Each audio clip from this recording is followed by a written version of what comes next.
বিদ্যুৎ প্রকল্পের নামে বাংলাদেশ থেকে টাকা লুটপাট করা হয়েছে আর ভারতের আদানিদের পকেট ভারী করা হয়েছে।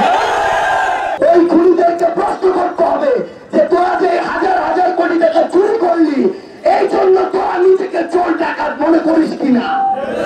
সেই রাত 3:30 থেকে আজকে 11:30 পর্যন্ত মোট বিদ্যুৎ গিয়েছে 5 বার।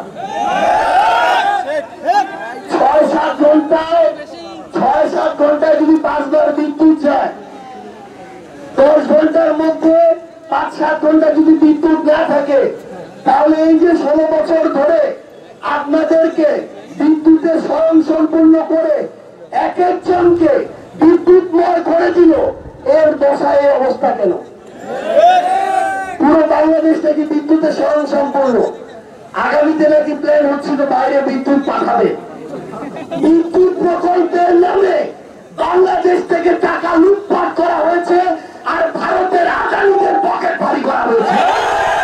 বিদ্যুৎ প্রকল্পের নামে এই বাংলাদেশ থেকে খুনি হাসিনার পরিবার ভারতের কোম্পানিগুলোর সাথে নেগোসিয়েশন করে তাদের থেকে লক্ষ লক্ষ কোটি টাকা পার্সেন্টেজ দিয়েছে। এভাবে ওই চুরি আপনারা আমাদের টাকাগুলো দিয়ে আজকে তারা দেশের এবং দেশের বাইরে থেকে বড় বড় চক্রান্ত করে। আপনাদের এই থানায় যে পুলিশ সদস্যরা আছে, তারা আপনাদেরকে সেবার জন্য তাদেরকে এখানে দেওয়া হয়েছে, এটা তাদের চাকুরি।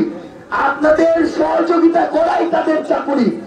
তাদের মধ্যে যারা ভালো আছে তাদেরকে আপনারা তাদের প্রাপ্য সম্মানটুকু দিবেন, আর যারা কথা বলার আগে টাকার জন্য হাত বের করে দেয় তাদের হাতের মধ্যে থুতু দিয়ে দিবেন।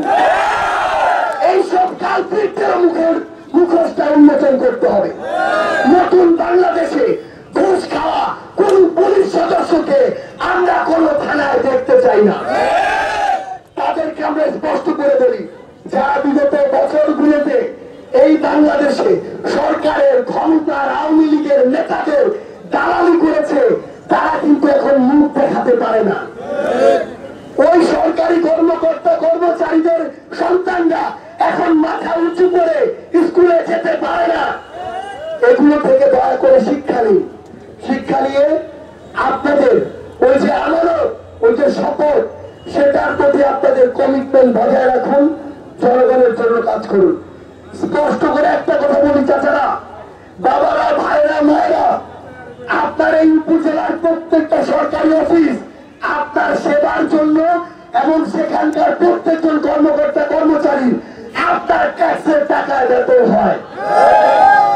একজনও যদি দেখেন যে আপনার সাথে সেবার মতো ব্যবহার না করে দাসের মতো ব্যবহার করছে, 100 জন মিলে তাকে আপনাদের জায়গা থেকে যেন তার উপযুক্ত শাস্তি হয়, সেই দাবি নিয়ে ওই অফিসের সামনে দাঁড়িয়ে যাবেন।